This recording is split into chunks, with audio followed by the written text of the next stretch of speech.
Halo rekan-rekan, di video kali ini aku mau ngebahas tentang penyakit akibat kerja. Sebelumnya, teman-teman udah pada tahu belum apa itu penyakit akibat kerja? Kalau belum, yuk kita bahas sama-sama.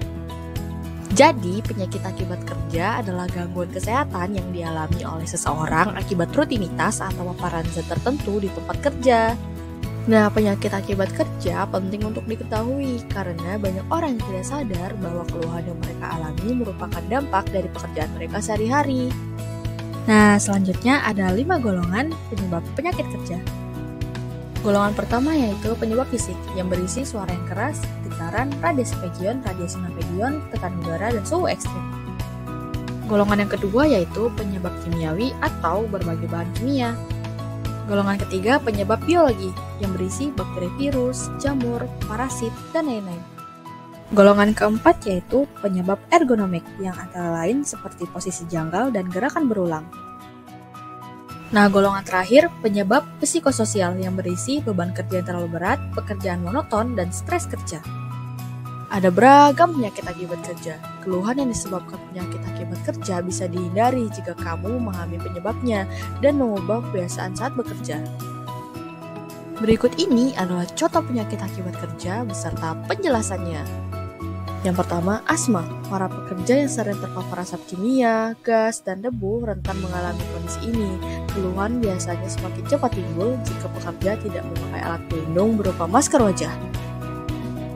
Tingkat keparahan asma karena pekerjaan tergantung pada seberapa lama kamu terpapar pemicunya. Semakin lama dan semakin sering kamu terpapar, semakin parah gejala asma yang muncul. Kedua, ada carpal tunnel syndrome atau CTS. CTS rentan dialami oleh pekerja yang sering menggunakan tangannya untuk gerakan yang sama dan berulang-ulang. Nah, pekerja yang rentan terkena kondisi ini adalah pekerja kantoran yang sering mengetik, pengamas barang, pekerja bangunan, dan penjahit. CTS ditandai dengan gejala berupa sensasi kesemutan, mati rasa, atau kelemahan pada tangan. Keluhan ini bisa diredakan dengan mengistirahatkan tangan sejenak saat bekerja, mengopres tangan dengan es, dan mengonsumsi obat pereda nyeri.